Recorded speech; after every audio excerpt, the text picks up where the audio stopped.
What is up, everybody, and welcome back to another episode of Shooting the Shit Uncensored. I'm your host, the ball, the beard, the beautiful Piers Austin, and tonight I am joined by a very special co-host, the host of Get Funked here on the MWA Podcast Network, Mr. Bursting out of his shirt himself, Alan Kwee Funk. How are you What's today, up, Piers? Mate, Good, man. Good. I'm very excited, man. I'm very excited to have this guest on. Molly Holly is someone that I've been a huge fan of. I'm going to say it. I'm going to make myself sound like a mark because, let's face it, I am one. Hey, man, we're all marks for Molly Holly, bro. 100%, dude. But, I've always been a huge fan of Molly's work. Just an amazing, entertaining performer. And a WWE Hall of Famer for 2021. But before we get into our interview with Molly Allen, it's time for us to thank some sponsors. Thank the people that help us keep the lights on the MWA Podcast Network. And help keep underwear on me. First up, before we get into it, we'll thank these guys. Shout outs go out to healthvape.com. Now, healthvape.com, Alan, they sell healthy vaping alternatives. All products are no nicotine, no harmful or addictive chemicals, and they're vitamin infused. So you need to pick some of these up today. If you're like, I'm an ex-smoker, I'm a vapor now. This is my way of transitioning off vaping to doing absolutely nothing. This is what my plan of attack is, to get to stop vaping, Alan, and I'm sure there's many other people out there as well in the same boat. But also, we can't vitamins while you're doing it. 100%, dude, 100%. And next, by the way, guys, with healthvape.com, use promo code MWAPOD to get 10% off your final purchase. But guys, while you're at it, check out sleeves.com. Now, if you're an athlete or someone you know is an athlete, you need to check out sleeves.com.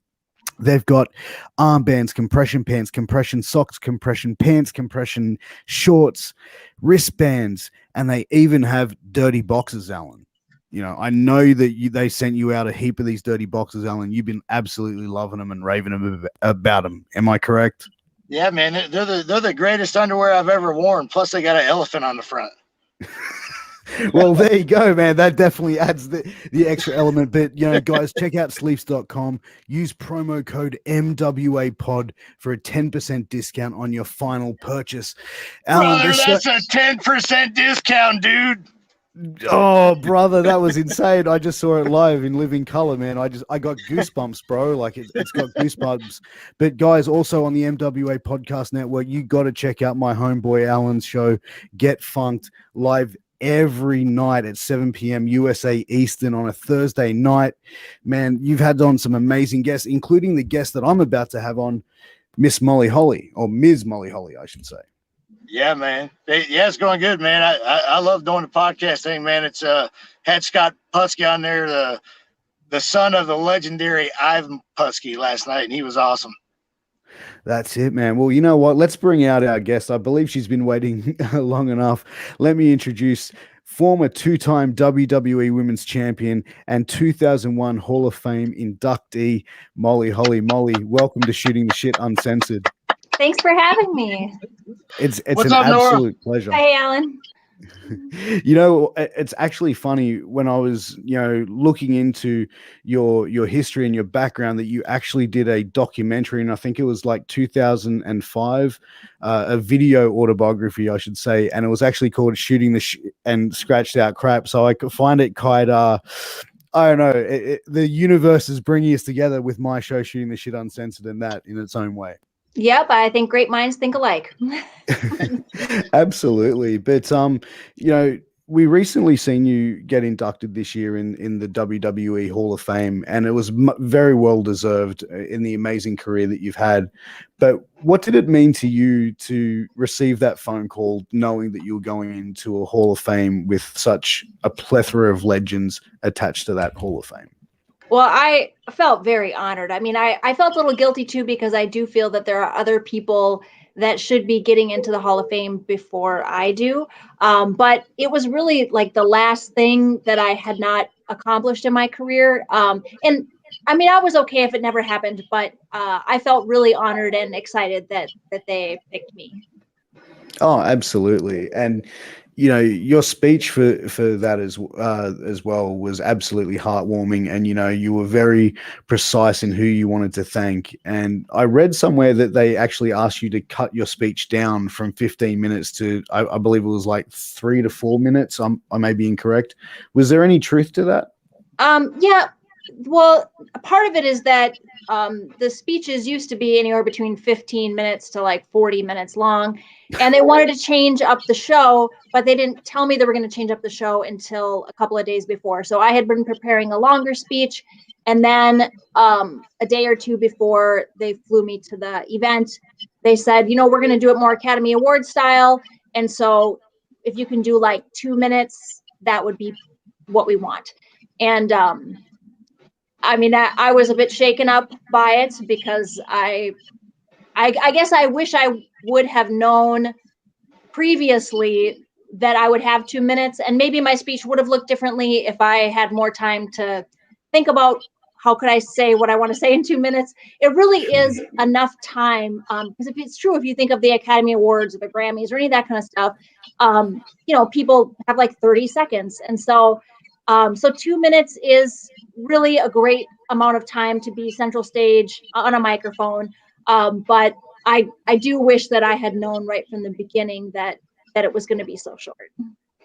Oh, 100%. And, like, how did you go from taking like a speech, which was say X minutes long, and cutting it down? Did you have to rewrite it completely? Well, I just tried to take out a couple of excerpts, I guess. So it was tough because, like, obviously people mentioned like who trained them or who brought them up.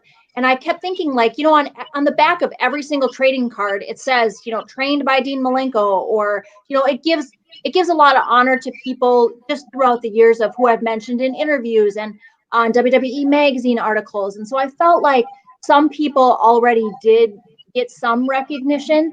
And even like my Wikipedia page, it'll just kind of say like how I came up or whatever.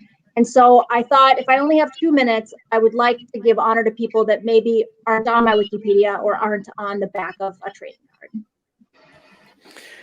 I mean, I think that's probably really detailed in the way to do it, and probably more open to doing something like that than repeating the same thing which is already out there in public knowledge. So I can definitely understand and completely respect your view in doing that as well. But you mentioned obviously when you started training and how you broke into the business, when you started out getting into the world of professional wrestling, what was your family's initial response and reaction? Were they like, yeah, this is like what we expected, or was there shock and surprise? Well, I was always kind of a tomboy, and I really loved American Gladiators, and I thought the women on there were super cool. And like, so as far as like, I guess I was tomboyish and athletic my whole upbringing. But so I started training for the wrestling, but I didn't tell my family what I was doing. I just said I was training for a new job, and it was pretty labor intensive, and you can end up making a lot of money if you're really good at it. And so I was just kind of giving these like hints that I might be going into a career that's labor intensive.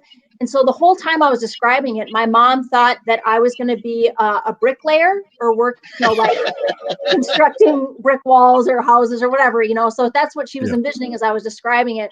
So then when I had somebody take pictures of me at the backyard wrestling school, like flying off the ropes, and so I had photographs, probably from a disposable camera I had developed at the grocery store or whatever. And then I sent them out to show my parents, and my mom bust out laughing. She's like, "Oh my gosh, this is hilarious. Are you serious?" Like, so I was like, well, I don't know where it'll go, but that's what I'm doing. And so she thought it was funny.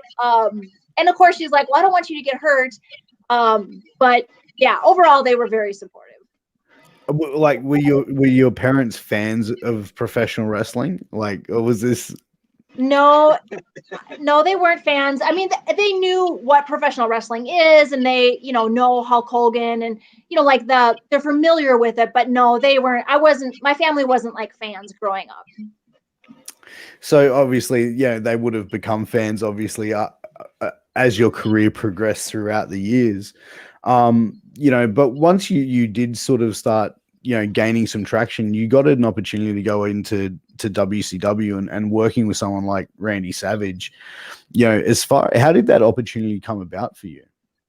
Well, I was working on the independent scene in the Tampa Bay area, and that's where Randy lived. And so I got to know a lot of people, and I wouldn't say I was like super well known, but it's a small enough town, and I worked enough on the weekends that people started to know me. And one of the people on the shows, or the indie shows, was Lanny Poffo, who is Randy Savage's brother. And we became acquaintances and eventually friends. And so Randy was mentioning to Lanny, like, hey, I need somebody to teach my girlfriend some wrestling moves. Do you know anybody? And Lanny's like, oh, you should ask Nora. So that's how I met Randy Savage, was really through Lanny. And then I just thought I was going to be spending a couple of weeks teaching his girlfriend to wrestle. Like, I didn't think that he would invite me to come on TV with him, and then boom, I was in WCW. I mean, like, when he invited you to come on, was it his way of wanting to bring you in to wrestle, or was it the whole idea to be Miss Madness, to be a valet? So I don't think he knew what to do with me exactly, but Stephanie, who was his girlfriend, she played Gorgeous George. She was like, gosh, I feel so bad that I get to be on TV, and then here's this girl that knows all these wrestling moves, and she really likes it, and she's not on TV. And so I think she was the one that said to Randy, like, hey, we should bring her on the show with us. And I don't think he knew what I would be doing, or what he knew. I knew how to wrestle. I think he was in a season of his life where as many gimmicks and pomp, and circumstance, whatever, all these, like, as much drama to hide the fact that he wasn't in the same athletic capabilities that he was in the 80s. So it's still a way to have that star power, to still put on a good show, but to have enough distractions to not maybe notice that he doesn't run the ropes as fast, or whatever type of thing. So he asked me if I would be part of the entourage. And I said yes. I was excited. I couldn't believe it. But then I also thought, well, how am I going to fit in with this girl who's, drop dead gorgeous, and then he, like, I'm just this average. Oh, stop! You're gorgeous too. Well, now I know how to put on the fake eyelashes and the, bleach my teeth and rub on. I know how to do it to, like, make it, whatever, accentuate my assets. But back then, I mean, I just didn't wear much makeup, and I don't really have, like, luxurious hair. I don't have long legs. I don't have fake knockers. I'm just like average. So, but Stephanie told Randy, he's like, don't worry, we'll fix her up. So she dyed my hair platinum blonde, put me in sparkly outfits, showed me all the tricks of the trade to look glamorous, and I pulled it off okay. Oh, absolutely. And I think, the Miss Madness character, I remember watching it and seeing you do, like, a drop kick in an evening gown, and I was just like, what is this? Like, that, I mean, because at the time, I think, like, in WCW, there wasn't a lot of female wrestlers, and there was, like, the women's matches were, more of, like, pull apart cat fight, so to speak, and seeing a woman do a move like that is just like, whoa, that's amazing. And she didn't have shoes on. That's the most impressive part. Well, as a gymnast, I didn't wear shoes, so it was easy for me to wrestle barefoot. But I really, it was Randy who, if Randy wasn't Randy, I don't think that any one of those other male wrestlers would have bumped for me or wanted to, have some girl do some big offensive maneuver. But if Randy Savage tells, Buff Bagwell or whatever, she's going to missile drop kick you and you're going to fall down, they just say, okay, so it was just, I just felt like the whole reason why I got to do this really cool stuff was because Randy stuck up for me and really pushed for me to be able to do the stuff I knew how to do. Did you, like, ever, like, experience much pushback, I should say, from male performers saying, no, I'm not going to sell for you, I'm not going to take a drop kick from you? Like, did you experience that a fair bit? Not when I was with Randy. Like, throughout my career, you have different mixed tag matches or a lot of different scenarios where someone may not want to sell for a girl, But Randy really kind of worked out the matches with whoever he was wrestling, and I wasn't giving a lot of feedback as to, oh, I think we should do this or I should do that. You know, I'm brand new and I'm not a big star like them. So they just pretty much said, you're going to do this. And anytime they gave me something offensive, I felt honored and excited to do it. And, you know, what led you to leaving WCW though? Well, Randy had left the company, and the whole reason I even got hired there was because of him. So that's where they put me at the power plant with Alan, like not really sure what I should be doing or why are they paying me or what, you know. So I helped with the Nitro girls a little bit to try to earn my keep, but really they were paying me but not making money with me. And so after my 1-year contract, JJ Dillon just called me and said that they weren't going to issue a second year of the contract, that they were, I guess, firing or letting me go. And she was meaner than Sarge, and that's why all the girls didn't like her down there, and they wanted to get rid of her because she was so mean. I don't believe she beat the crap out of everybody. Oh, I believe that, but I don't believe Molly's mean at all. But, but you know, how long after that did you? Because you went to WWE, like it wasn't that much long after that, from memory. It was like a week later. Yeah, I mean, Dean Malenko, who really has been a mentor to me throughout my whole career, he had gone from WCW to the WW. It was called WWF at the time, but he was there. And so as I called him right when I got let go, and he's like, let me get you into a meeting with Jim Ross. And so Dean Malenko was the one who brought me backstage at WWE, connected me with Jim Ross. And then right at that meeting, Jim Ross offered me a developmental contract, and he sent me to Memphis. It's like their power plant, but not as abusive. Well, I didn't realize you went to Memphis. That's news to me. Yep. Lawler ran part of it. And then he was pretty heavily involved. And there were other promoters that we worked for. But a lot of people lived in the same house. Like it was Ronnie Killings, Brian Danielson, Spanky, Mean Street Posse, Lance Cade. There was like a whole group of us that all lived the Haas brothers. A lot of us that lived in the Memphis area while we were like waiting to find out waiting to be brought up to Raw, I guess. Oh, that's cool. I didn't realize that. That's pretty cool. So at the time, there wasn't like one major, developmental, it's not promotion. Like they have now. Like now they have the Performance Center and they have a whole it's different now. But this was just kind of like a territory where they would have a training school, and then we would do shows locally just for experience. Oh, right. They also had OVW at the time too, still, right? So that was the next. They moved the developmental territory from Memphis to Louisville. Okay. Did you end up going to Louisville and training? I got brought up on TV. I guess I was brought up to TV before they moved to Louisville, but I had been down there at OVW a few times as like a guest appearance when I was pretty new as Molly Holly. So I had been down there, but most of my like waiting to find out what they're going to do with me was in Memphis. So you mentioned being brought up to the main roster, or up to Monday Night Raw.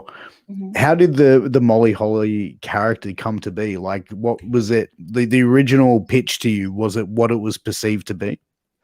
Well, they just told me that I was going to be called Molly Holly and that I'd be a Holly cousin.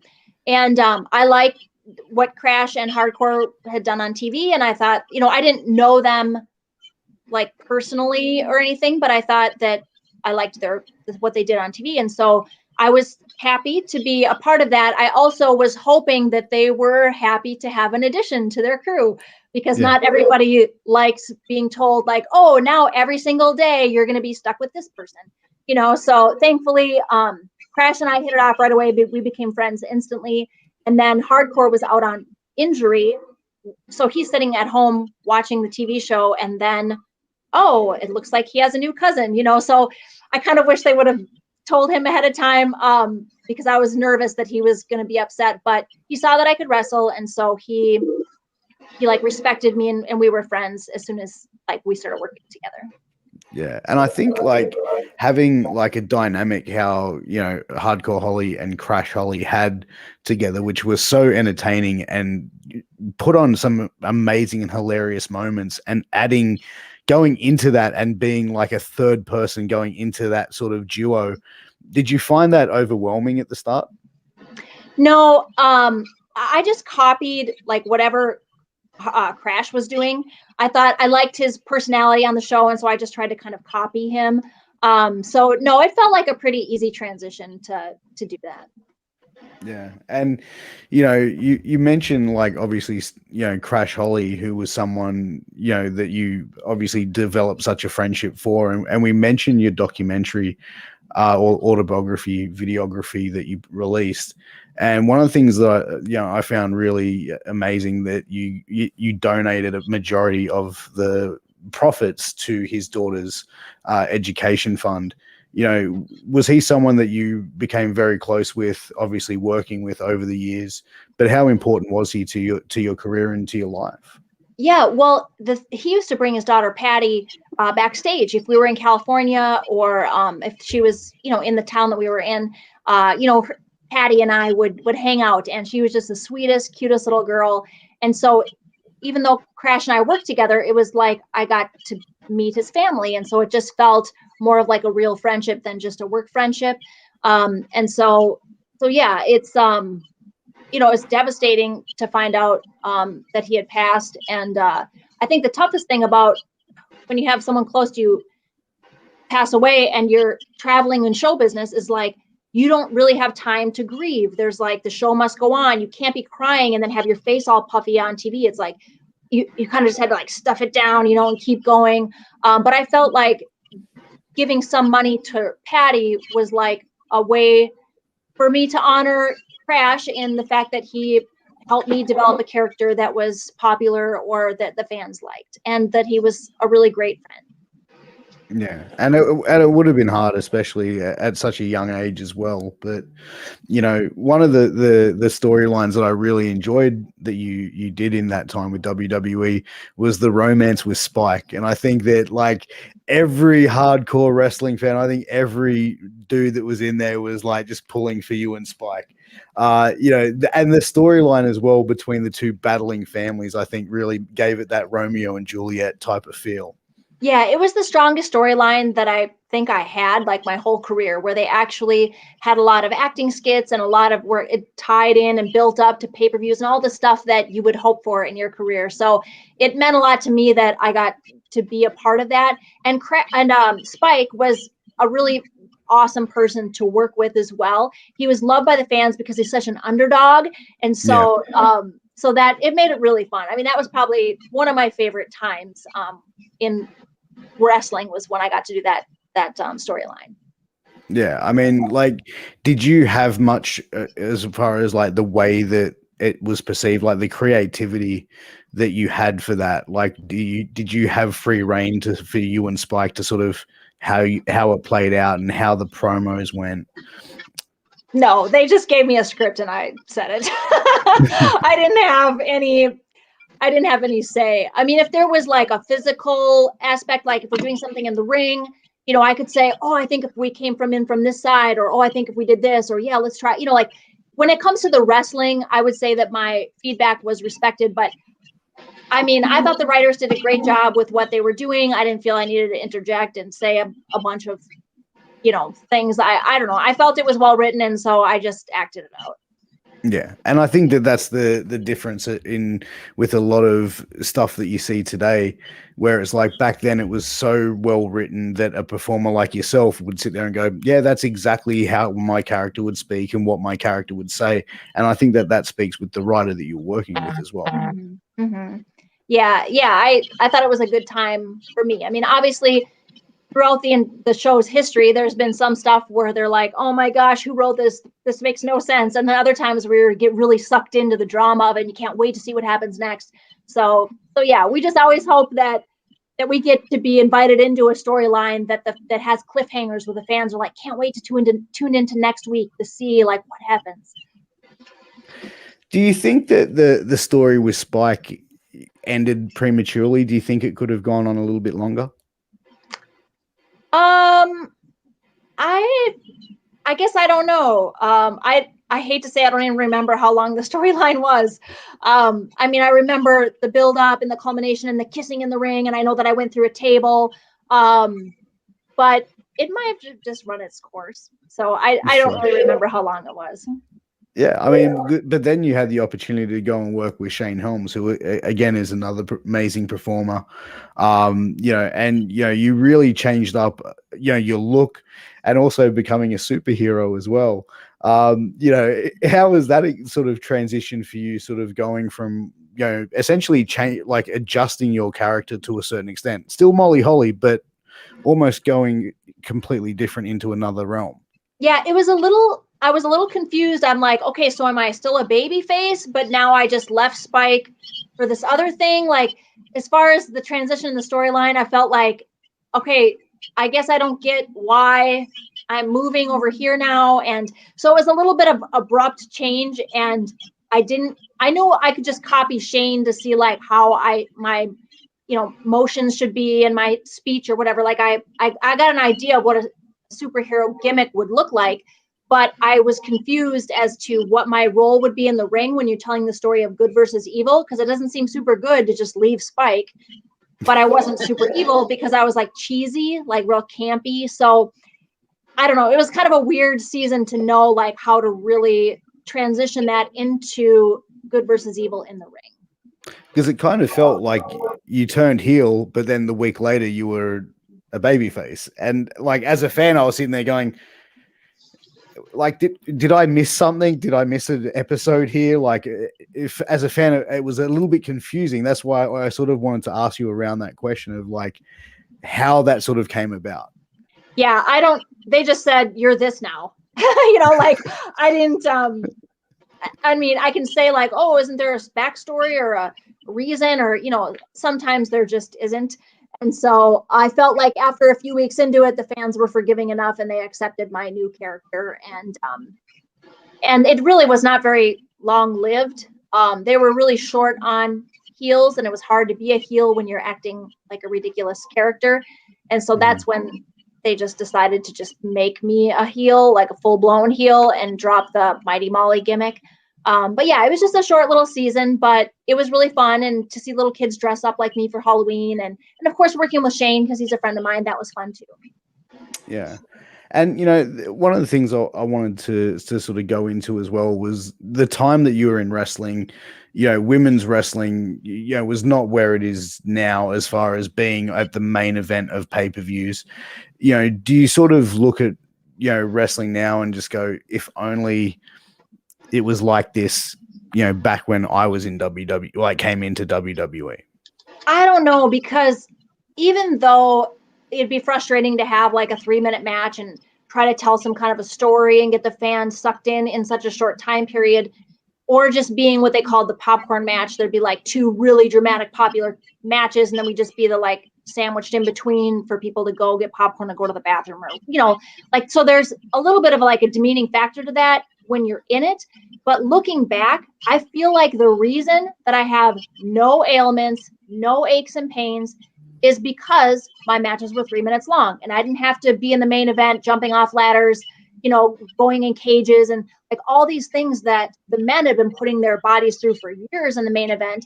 And now with the women, I mean, I'm seeing Charlotte do a backflip off the top rope onto the floor. Like, I didn't have to put my body through that stuff. And so for me, it paid off to get a good paycheck, travel the world, make lots of friends, and only have little snippets on the TV show. So for me, it was a blessing in disguise. But I know there are other girl wrestlers who really like wanted to do the 40-minute Broadway and wanted to like, I don't know. I guess, plus I don't even think I have the endurance to pull off a long main event match. Like I think like 6 minutes is my endurance level for in a match. But that's the thing, like for what you were able to do in the ring and also character-wise, you didn't need to do ridiculous spots like going through cages and doing backflips to the floor, though. Well, the times have changed, and it's just like, so gymnastics is my favorite sport. And if you watch the gymnasts of the 1980s, they were like cutting edge, amazing. everybody was on the edge of their seat back then. But if you watch it now, you go, oh, well, that's like what kids are doing in 8th grade now. You know, like it's not a big deal. So I feel like now what everybody's doing is so far advanced from what I was doing, but it's just because expectations have increased. You know, people are always improving. And so to me, I watch it now and I'm like, wow, look at all these people doing these amazing things. But I think that the fans appreciate the industry constantly progressing and becoming more exciting. Yeah, absolutely. And I think that there's always been talented female performers, and it's been, the last, 10 years where, female talent have really been given the opportunity to shine and steal the spotlight. Yeah, I've been watching the show more recently, and sometimes there'll be 2 women's matches on one show, and I'm like, oh my gosh, they have like a women's tag match and a women's singles match, and so it's fun to see that the girls are getting such an opportunity. It's actually interesting because here in Australia, we have some amazing women talent here that are just doing amazing things in the world. And, a lot of them have saying that they just want to take women's wrestling and just cut women's out of it and just call it wrestling. And like a lot of them say, the ones I was spoken to was like, well, you don't call a men's match. This is a men's wrestling match. No, it's a wrestling match. So it doesn't need to have the sex attached to it. Like, how do you feel about that?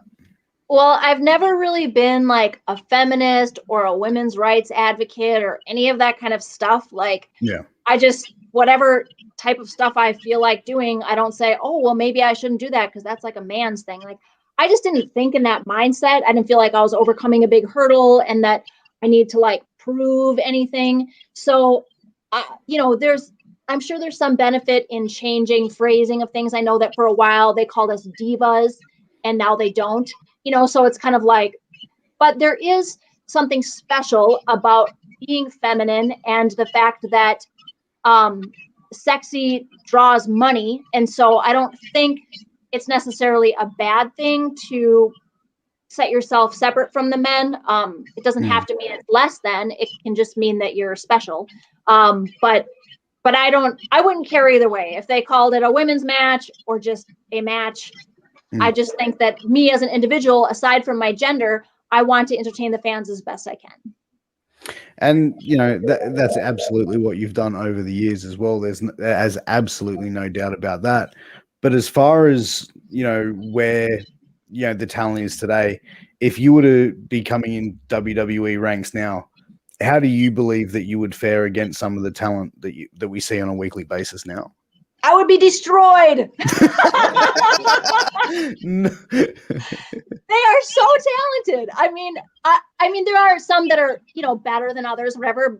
Some maybe more green or have maybe their assets are in the acting realm and not so, but but really like all of the girls that I've been in contact with, because I wrestled at the Evolution women's pay-per-view and I did the Royal Rumble. So I've like had some interactions with a few of the girls and they're all amazing. They're amazing athletes. They love what they do. Like it's, maybe if I was 20 years old coming into the business now, it would just take a lot more training and dedication and focus. I mean, but just their costumes are so amazing. I'm thinking these girls are putting so much time and energy into finding a costume designer and making, there's just like a whole nother level of professionalism. I felt like I was always in a scramble to just find something stretchy I can put on. Where's my stretchy pants? Like you get in the ring. And so yeah, for me, I think it would be way harder to be successful now just because the level of what you need to fit in is pretty high. Yeah, and I think, wrestling, correct me if I'm wrong, it has always been a cosmetic business, and I believe probably for women it's probably been even more so than the men. During one of your matches, Jerry Lawler made some, pretty off the cuff sort of comments. How did you feel like at that time? Did you have the mentality of like, okay, this is just a work, this is not his actual feeling, this is him making a comment, or was it genuine, hurtness over those comments? So I like Jerry Lawler. He and I get along great. I know that he is hired to be a color commentator. So he's not being paid to say, wow, look at that Northern Light suplex, the arch in her back. That, like he's not, that's not his job.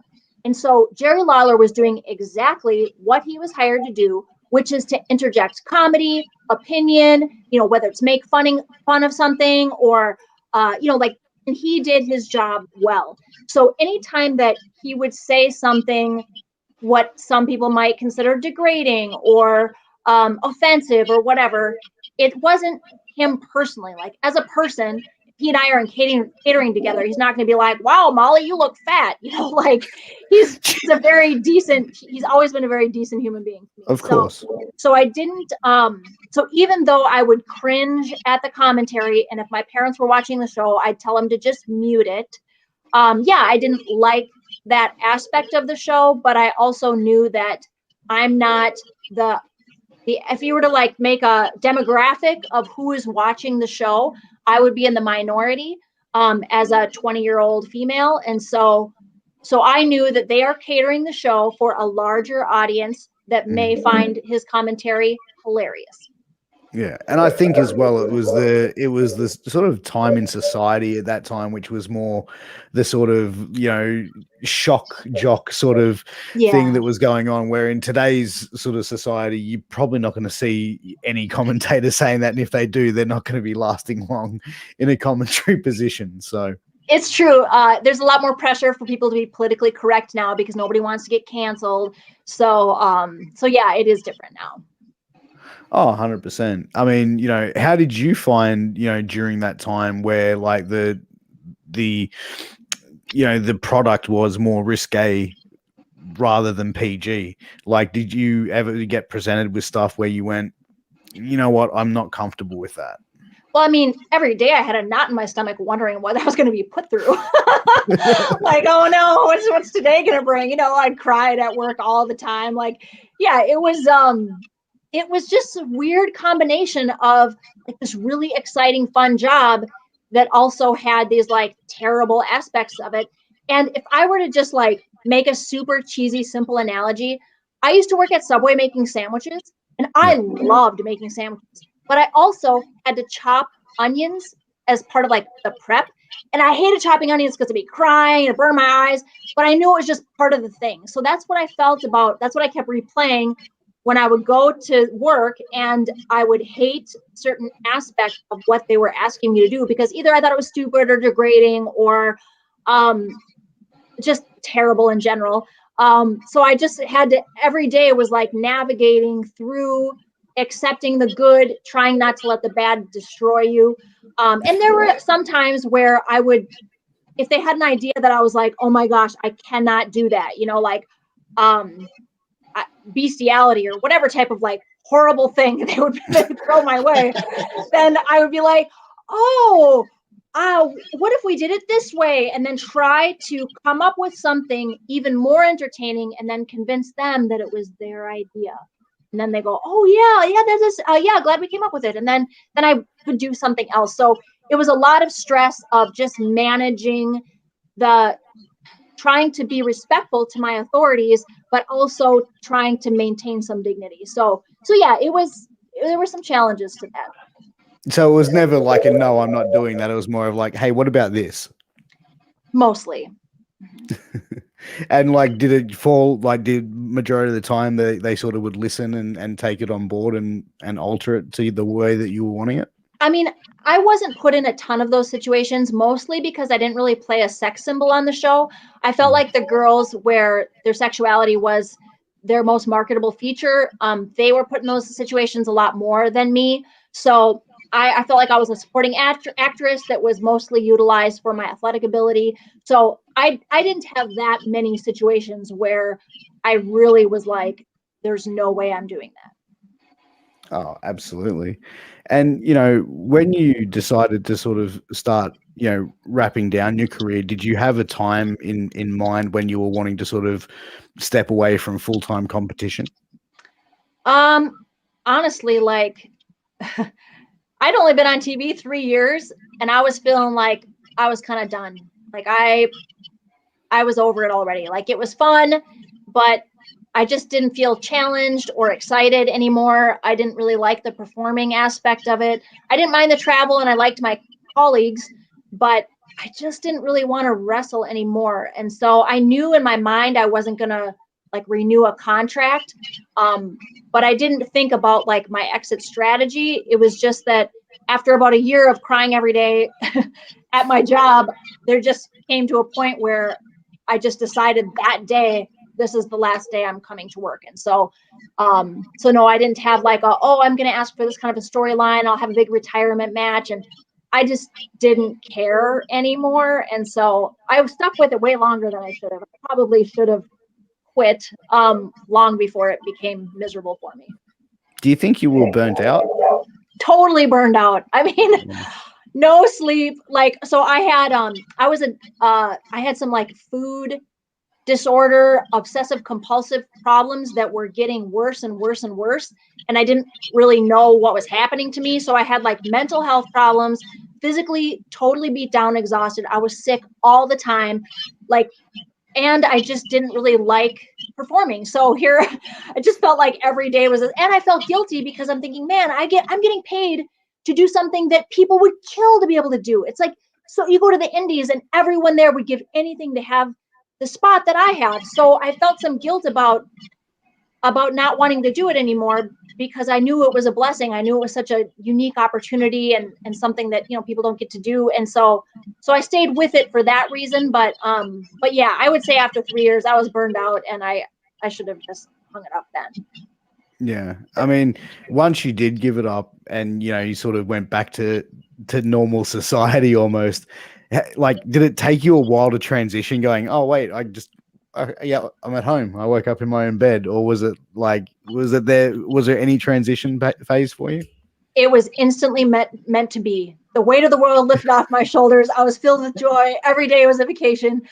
It was awesome. So I had saved up enough money, plus my lifestyle. Well, a lot of wrestlers, when they start making money, they go buy a big house, and everybody was buying a Hummer and like all this, like, you know, it was like a thing where people wanted to live the celebrity lifestyle. Never did that. I lived the exact same lifestyle as if I worked at Subway. So for me, I had made enough money in wrestling that I just took a whole year off and just visited friends and family and just tried to catch up on all these relationships that I had neglected for 6 years.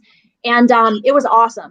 And then when it came time to like get a job, I just found a job at a nonprofit where I was passionate about what they were doing, and it didn't feel like work. It was just, I feel like I still have a really great, simple life. Oh, 100%. And, you know, one of the things I heard recently was that you were at a Raw taping, possibly trialing out for a producer role. Is there any truth into that? Because I think someone like yourself would be an amazing producer and an amazing talent for them to have on hand.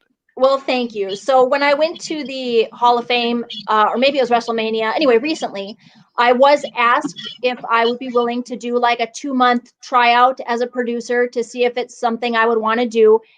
And at first I was like, no, my life right now is so stress-free. Like, I'm just super happy the way things are. And then they gave me the hard sell about how I would be such a blessing to the girls that are up and coming that used to watch me when they were little on, you know, and they look up to me, and that I could give a whole fresh perspective. And like, they just gave a lot of reasons as to why I should at least give it a try. So I am in the trial period. And it's been positive so far. So I haven't decided, one, if I want to work there full time, and they haven't decided if they want me full time. You know, like they might say like, oh, we thought you'd bring this to the table, but it turns out you weren't a good fit or something, you know? So that's why I didn't want to like make a big deal about this producer trial, because it might fizzle out and maybe nothing will happen. But so far it has been a positive experience. When you got out of the business, were you still watching it, or were you just completely like severed ties with the wrestling business? Completely severed ties, not so much out of like bitterness or resentment or anything, but honestly, watching TV is not part of my lifestyle, like at all. I don't really like relaxing. I'm kind of you know, if I don't have a particular task to accomplish. I'd rather be like out going for a walk or painting a picture or just doing something as opposed to just like vegging out. It's just not what I like. So the main reason I didn't really follow wrestling is just because I don't want to sit for 2 hours and watch a TV show or 3 hours and watch a TV show. And even now, I don't have like there's Peacock Network and you have to pay money to access the Raw or whatever. And I'm like, oh, I don't really want to pay $14, even though I should, because I'm in this trial period, you know, like I should watch the shows and learn all that stuff. I just, like I said, it's just really hard in my lifestyle to sit in front of a TV, even if it is for like job research. Yeah, to me, honestly, I watched the probably 90-minute Hulu version. I got 3 kids. It's hard for me to sit down for more than an hour usually to watch TV. So I completely understand, with that. But, as far as the trial that's been going in WWE, how has the reception been from the talent having you come in there? Was it been what they sort of said, like all these people that watch you when they were younger that looked up to you, and has it been a welcoming experience from the talent? It has been really, really nice. And I think that like anybody, you want to walk into a place and people go, Norm, like on that show Cheers, like everybody's like, oh, yay, so not only did the girl wrestlers like say nice things and seem to be excited that I was there, but I do have some friends that still work there, like Shelton Benjamin, Ronnie Killings, Charles Robinson, the referee. Like Billy Kidman works behind the scenes too, and we've been friends since WCW. So it's just really fun to be like a high school reunion and see like my old friends. So that part's been like my favorite part. Oh, 100%. And it's the enjoyment of it as well. So, but, I definitely see, an amazing sort of career for you as a producer. And one when Mickie James was released, I thought that, she would have been another amazing person to have in that sort of role, and having someone with yourself and her, I think would have taken the women's wrestling side of things in WWE to new heights. Yeah, I was surprised that Mickie, I mean, she's so multi-talented. She could definitely do anything in that industry.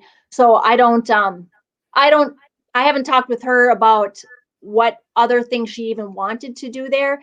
It's tough because she was still such a good athlete and looked so beautiful and so amazing that it almost would seem like a shame to take her off of TV for a backstage role, because she's not like a washed up has-been. She's like, still at the top of her game. So anyway, I don't know. I haven't talked with Mickie about if she ever would want to come back in the future as some other role. But I know that for me, I didn't really want to, but now that I'm trying it out, there's been really fun things about it. What have you enjoyed most about it? Well, really, besides the social aspect of it. Yeah, I mean, I think that the challenge, it's like a new challenge, because I didn't always think about the camera angles and how that would, if I had to do a big maneuver, I'd want to make sure the camera angles caught it. But each time that I've been there, I've learned something about how to make the best frame for people to be drawn in. There was one scenario where Vince McMahon wanted a certain thing, and I didn't get what he was talking about. I was like, well, we always do it this way. It seems fine. And then when they switched the camera angle to something that he wanted, I was like, oh my gosh, this way is so much better. And so it got me excited to think, like, I didn't realize how many little things matter, and how, the people who are more experienced with that eye for the camera shot can see things that, anyway, so I guess it's like learning a whole new aspect of the business, and the fact that I saw something, thought it was fine, and I saw the better version, and I was like, whoa. So that was kind of fun for me. It's kind of like learning a new skill, but of a subject that you're already an expert in. Mm-hmm. So, but guys, it is that time of the show where we are going to play Guess the Aussie Slang. We have warned Molly about this game. Molly, this is going to be a little game that we play called Guess the Australian Slang. How it works is I'm going to give you a slang word that we use here. I'll put it in a sentence, and you just have to tell me what I'm talking about, what that slang word means, or what that phrase means. Okay. Are you ready to go? Yes. Okay, we'll get started. First one is ambo. and I'll use it in a sentence. There were heaps of ambos flying up the main road after that big bingle.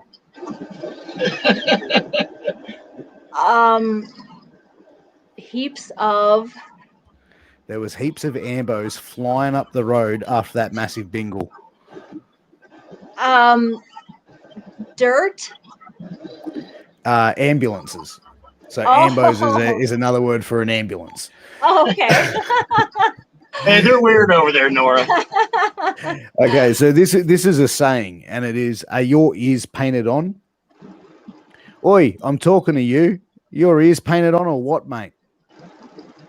If someone is not paying attention? If someone's listening or not. So, oi, are they Listening or painted not. on, or are they for show or for go? Okay. Okay, so here's another one. Arvo. Alan, come over to my house come over to my house to Savo. I need a favor. Is that another word for afternoon? There you go. There you go. You got it. 100%. All right. So next one is bogan. My uncle Daryl is a dead set bogan. I don't know. He's weirdo. Close. A bogan is someone who is like I guess you could call it like an Australian redneck, like someone who's just not very cultured. Okay. They're about as Aussie as you get. Like a bogan will talk like, "Hey, you going, darling? You want to come down to the local pub? We'll have a few schooners. Maybe we'll get a schnitty and have a bit of slap on the pokies. What do you reckon, darling? You up for a bit of fun?" That's how a bogan talks. Okay, I got it. All right. So next we have got have a go. Have a go, mate. I wonder if that means like have a go at it, as far as go ahead and give it a try. Yeah, that means Okay. exactly it. Okay, Next is bangers. Hey, you fancy a banger? Alcoholic beverages. No, it's a sausage, like a barbecue. We put Oh, barbecue. okay. Yeah, so we'll call them bangers. So, all right. I think it's beer o'clock. Beer o'clock. It must be the work day is wrapping up. Yeah, Like it 5 means p.m.? it's time to crack a beer. All right, so here's another one. Hey, Molly, you want a bicky? I don't. Do I want a? Bicky. I don't know. I guess I'm gonna guess beverage again. Is it some kind of a beverage? No, it's a biscuit, like a cookie. Oh, okay. I've never heard that before. All right, so this one's there's gonna be multiple ones in this one. So there's gonna be servos, durry, slab, bottle-o. Okay. Okay. All right, so I'll put it in a sentence and then I'll repeat them again. Hey guys, do you mind swinging past the servo, picking up a pack of durries, then swing past the bottle-o and grab a slab on the way over? All right. So servo. is one of them gas station? Yeah, so servo is gas station. Okay. So I just thought like service station or a gas station. So okay. And then so go to the servo.